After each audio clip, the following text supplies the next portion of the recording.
హైదరాబాద్లో food safety అధికారుల దాడులు కొనసాగుతున్నాయి. హోటళ్లు, రెస్టారెంట్, స్కూళ్లతో పాటు ఫుడ్ తయారీ పరిశ్రమల్లోనూ సోదాలు కొనసాగిస్తున్నారు. మల్కాజ్గిరి మున్సిపల్ కార్పొరేషన్ పరిధిలోని ఉప్పల్ గోల్డెన్ ఫుడ్స్ తయారీ యూనిట్లో ఫుడ్ సేఫ్టీ అధికారులు ఆకస్మిక తనిఖీలు నిర్వహించారు. ఈ తనిఖీల్లో పరిశుభ్రత, ఆహార భద్రతా ప్రమాణాల్లో తీవ్ర లోపాలు బయటపడ్డాయి. దీనిపై అధికారులు ఆగ్రహం వ్యక్తం చేశారు.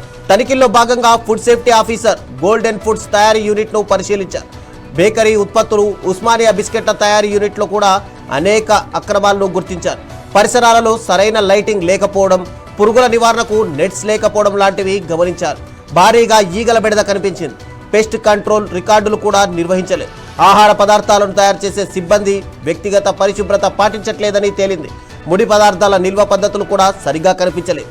ఇక తయారీ, ప్యాకేజింగ్ ప్రక్రియలు పూర్తిగా అపరిశుభ్ర వాతావరణంలో జరుగుతున్నాయని చెప్పి అధికారులు తెలిపారు.